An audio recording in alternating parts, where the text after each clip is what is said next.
Hello guys, hope everyone is doing great. This is Sonia Setia, your accounts and eco tutor.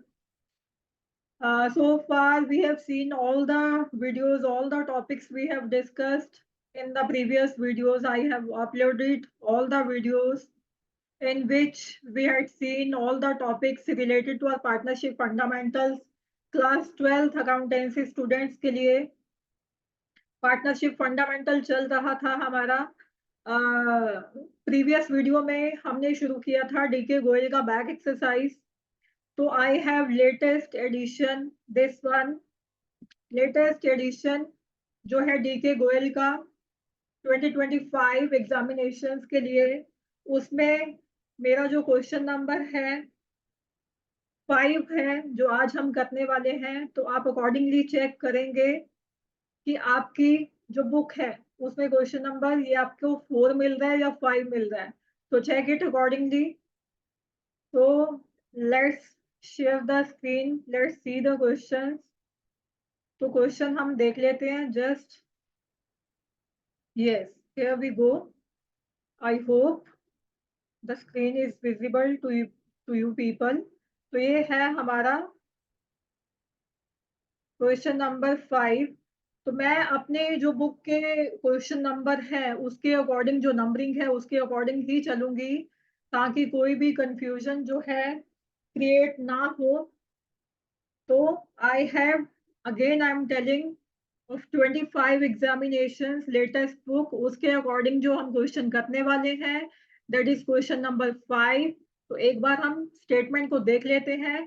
You can take the screenshot of this question as well as you will find this question in your book also. So what they are saying in the question number 5, on 1st April 2023, A and B commenced business. तो यहाँ पे उन्होंने ये नहीं बोला है कि this is the opening balance of capital या कैपिटल उनकी 1st अप्रैल को है। उन्होंने बिजनेस ही स्टार्ट किया है on 1st April. A and B commenced business with the capital of 6 lakh and 2 lakh respectively. तो ए की कैपिटल कितनी है 6 लाख एंड बी की कैपिटल उसने कितनी इंट्रोड्यूस की है दैट इज 2 लाख। तो इसका थोड़ा सा डिफरेंस आता है कैपिटल अकाउंट बनाते वक्त कि जब आपको दे देता है कि ऑन द 1st अप्रैल उनकी कैपिटल का बैलेंस इतना था तो हम कैपिटल अकाउंट में बाय बैलेंस बीडी लिखते हैं, opening balance of capital. Otherwise, if they are saying they have commenced the business and they have introduced the capital on 1st April, then you will write by bank, right? बस ये थोड़ा सा difference रहता है।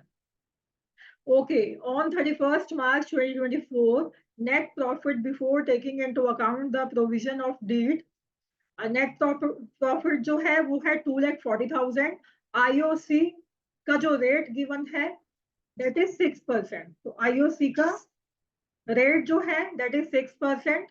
B was entitled to a salary of 60,000 per annum. B को salary B मिलनी है that is 60,000 and the drawings of partners A and B 60,000 and 40,000। तो उनकी ड्रॉइंग्स की अमाउंट भी दे रखी है। The IOD interest on drawings जो है पार्टनर ए के लिए कितना रहने वाला है 2,000 एंड पार्टनर बी के लिए that is 1,000। Assuming that A and B are equal partners, prepare profit and loss appropriation account and partners capital account. So उन्होंने क्या बोल दिया, they are equal partners, means their profit sharing ratio would be 1:1, that is equal, right? And what they are saying to prepare, that is profit and loss appropriation account हमें बनाना है and partners capital accounts we are supposed to prepare, okay? And answer उन्होंने नीचे दे दिया है, divisible profit कितना रहेगा, उनकी capital का जो क्लोजिंग बैलेंस है वो कितना रहेगा। तो हम इसको पहले बना लेते हैं कि प्रॉफिट एंड लॉस एप्रोप्रिएशन और कैपिटल अकाउंट में से क्या बैलेंस निकल के आता है। तो वी विल सी। तो विल ओपन आवर बोर्ड। तो इसमें एक फॉर्मेट जो है हम बनाएंगे for profit and loss appropriation account. Profit and loss appropriation में आप पूरा जो फॉर्मेट है वो प्रॉपरली बनाने वाले हो, debit credit particulars amount each and everything you will right, otherwise marks they can deduct अगर आपने कुछ भी मिस किया तो। सो ऊपर आप लिखोगे profit and loss, just give me a second.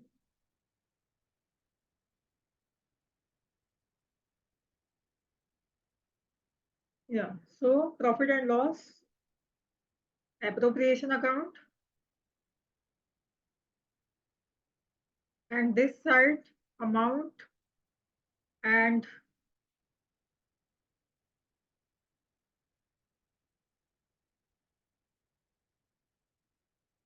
just give me a second. Yeah.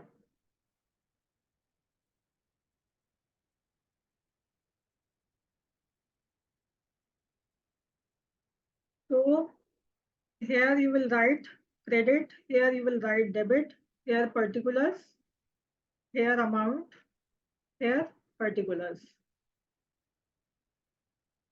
तो सबसे पहले आप क्या लिखते हो? सबसे पहले हम लिखते हैं जो हमारा बैलेंस रहता है नेट प्रॉफिट का, जो कि आप लेके आए प्रॉफिट एंड लॉस अकाउंट से, तो वो आप लिखोगे by profit and loss account, bracket में you can write net profit transferred from profit and loss account that is given in the question, you can see that is 2,40,000, right. अब आप क्या देने वाले हो? आईओसी देने वाले हो, टू आईओसी। आईओसी आपका कितना है वो हम कैलकुलेट कर लेते हैं। टू, आप फुल फॉर्म में लिखोगे, मैं शॉर्ट में लिख रही हूँ, टू इंटरेस्ट ऑन कैपिटल। तो इंटरेस्ट ऑन कैपिटल ए का कितना है और बी का कितना है? तो उनकी कैपिटल है हमारे पास 6 लाख एंड 2 लाख, तो 6 lakh and rate they have given is 6%, तो 6/100, एंड बी की कैपिटल इज 2 लाख इंटू 6/100, तो इनकी आ जाती है आपके पास 6 6 36, ये आ जाएगा आपका 36,000 और ये आ जाएगा आपका 12,000। तो आपको इसको इनर कॉलम पे भी आप लिख सकते हो, टोटल आप बाहर दिखा सकते हो। नेक्स्ट वी हैव कि बी को सैलरी देनी है आपको, to B salary that is about 60,000, और क्या देना है हमें? और आईओडी दिया गया है हमें क्वेश्चन में, तो by IOD interest on drawings, again I am saying you will write the full form. IOD A का है that is about 2,000 and B का आईओडी उन्होंने दे रखा है 1,000।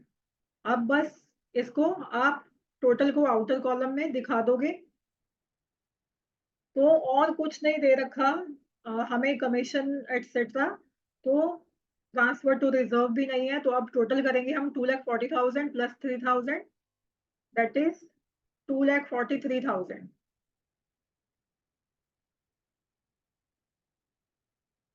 Both sides you will right 2,43,000, उसमें से आप माइनस करने वाले हो 36,000, 12,000 and 60,000, and you will get 1,35,000. So this will write to profit transferred to partners capital accounts.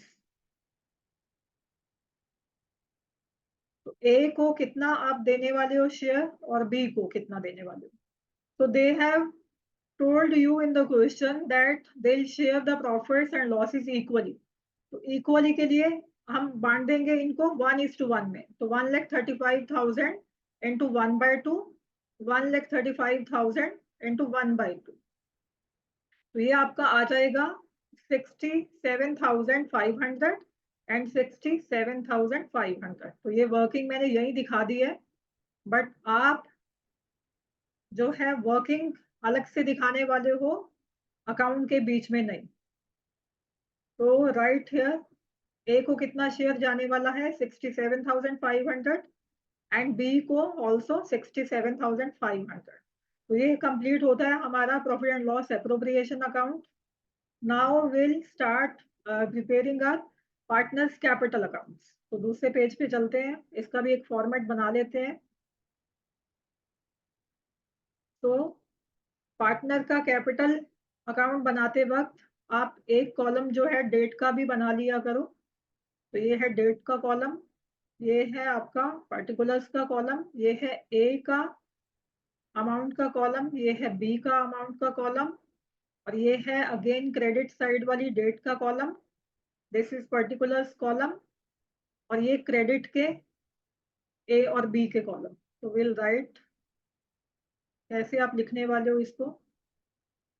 This is column of date, this is column of particulars, ऊपर debit credit भी लिखोगे। और कौन सा अकाउंट बनाया है आपने, पार्टनर्स कैपिटल अकाउंट्स। और यहाँ आप लिखोगे ए बी, रुपीस अमाउंट कुछ भी आप लिख सकते हो। This is again column of डेट of credit side, this is column of particulars, this is A's column and this is B's column, right. तो अब सबसे पहले हम क्या लिखते हैं, सबसे पहले हम जो बैलेंस रहता है हमारा ओपनिंग बैलेंस कैपिटल का, वो हम यहाँ डालते हैं क्रेडिट साइड पे बाय बैलेंस बीडी। मैंने क्वेश्चन के स्टार्टिंग में आपको बता दिया था कि क्योंकि उन्होंने अभी बिजनेस कमेंस किया है and they said they have introduce capital of 6 lakh and 2 lakh. तो आप यहाँ पे लिखने वाले हो by bank, that is 6 lakh and 2 lakh, right. अब आपने क्या क्या, यानी कि पार्टनरशिप फर्म ने क्या क्या दिया है पार्टनर्स को, तो वो आप लिखोगे by IOC interest on capital, जो कि हमने कैलकुलेट किया था। आप सारी की सारी जो ट्रांजैक्शंस हैं, फिगर्स हैं, profit and loss appropriation account से उठा सकते हो कि क्या क्या आपने दिया, वो आप पार्टनर के कैपिटल अकाउंट के क्रेडिट साइड में लिखोगे, क्योंकि वो पार्टनर की इनकम बन जाती है। तो यहाँ हमने आईओसी दिया था 36,000 का एंड 12,000 का, वो आप एज इट इज लिख दोगे, 36,000 एंड 12,000। और बाय सैलरी, जिसको आपने सैलरी दी है उसको आप सैलरी लिखोगे, कितनी दी है, 20 सैलरी, दैट इज 60,000। तो 60,000 की हम बी के कॉलम में सैलरी लिख देंगे। और आपने क्या दिया, और आपने शेयर दिया प्रॉफिट का, this one, this also you will pick from the profit and loss appropriation account and you will copy paste this in the partners capital account. So by profit and loss appropriation account, that is 67,500, 67,500। और I think हाँ, एक date का आप याद रखोगे कि ये जो डेट है आप लिखने वाले हो कि कब उन्होंने कैपिटल इंट्रोड्यूस किया, दैट इज 1 अप्रैल। ईयर भी लिखने वाले हो आप, जो गिवन होगा क्वेश्चन में। और बाकी सारी चीजें आप देने वाले हो 31 मार्च को क्लोजिंग पे, 31 March, 31 March and this also 31 March, right. और इसकी भी आप जो डेबिट साइड पे लिखोगे उसकी भी आप डेट लिखने वाले हो। तो ड्राइंग्स दे रखा है, ड्राइंग्स आपको पता है कि पार्टनर के सिर पे हम जो है खर्चा डालते हैं, एक एक्सपेंस डालते हैं। तो सारे एक्सपेंसेस पार्टनर के अकाउंट में हम जो है डेबिट करते हैं, राइट। तो 2 ड्राइंग्स अमाउंट दे रखी है आपको क्वेश्चन में, ड्राइंग्स की 60,000 and 40,000, right. Next we have IOD, interest on drawings, that is also given in the question, that is 2,000 and 1,000। तो जो आपने profit and loss appropriation account के क्रेडिट साइड पे लिखा है वो इसकी डेबिट साइड पे आप लिख दोगे। ये भी आप जो है कब देने वाले हो, डेट आप मेंशन करने वाले हो 31 March and 31 March, accordingly date आप मेंशन कर दोगे। और हमारे पास अभी कुछ नहीं है, ट्रांजैक्शन जो कि हम कैपिटल अकाउंट में लिखें, तो अभी आप टोटल करने वाले हो। तो टोटल अगर आप ए का करोगे 6,36,067,500, तो आपका कितना आ जाएगा 7,03,500. This side also you will write, because we write the higher side total both sides. तो जो साइड का आपका हायर टोटल है वो आप दोनों साइड पे लिखने वाले हो। एंड अभी इसका टोटल कर लेते हैं। बी का 2 lakhs प्लस 12,000 प्लस 60,000 प्लस 67,500, तो ये आपका आ जाएगा 3,39,500। तो अकॉर्डिंगली आप भी कैलकुलेट कर लोगे साथ साथ, राइट। तो अब इनका बैलेंस निकाल देते हैं। 7,03,500 माइनस 60,000 एंड माइनस 2,000, तो आपका जो बैलेंस आने वाला है टू बैलेंस कैरी डाउन, तो इसको माइनस करके आपका कितना बैलेंस आ जाता है 6,41,500। अब हमने इसका भी टोटल कर लिया था, बी का 3,39,500 में से आप 40,000 माइनस करोगे एंड 1,000 माइनस करोगे, तो आपके पास कितना बैलेंस जो है रहने वाला है 2,98,500, राइट। तो ये आपके बैलेंस निकल के आ गए हैं। हम एक बार चेकआउट कर लेते हैं, अपने आंसर्स को मैच कर लेते हैं। तो let me have the book. तो इसमें आपका answer we have profit and loss का 1,35,000, this is okay. And capital accounts का balance 6,41,500, this is also right, and 2,98,500, this is also right. So we have completed our question successfully. Hope आपको ये अच्छे से समझ में आ गया होगा। तो ये क्वेश्चन आप साथ साथ करने वाले हो, इसको आप इसका स्क्रीनशॉट भी लेके रख सकते हो। इफ अभी भी आपको कुछ दिक्कत आ रही है समझने में कि कुछ आपको जो है मिस हो गया है या कुछ समझ में नहीं आ रहा, you can write me in the comment section. तो नेक्स्ट जो 6th वाला क्वेश्चन है will do in our next video. Hope you guys understood well, आपको अच्छे से समझ में आ गया होगा। तो एक मेरी रिक्वेस्ट रहेगी आप सबसे कि अगर आपने चैनल को सब्सक्राइब नहीं किया है तो काइंडली उसको आप सब्सक्राइब कर लीजिए। एंड अगर आपको वीडियो अच्छा लगे तो एक लाइक भी आप कर सकते हो। अगर कुछ दिक्कत आती है you can also right me in the comment section. We'll meet you in the next video. Till then, stay tuned, take care, goodbye, and thank you so much.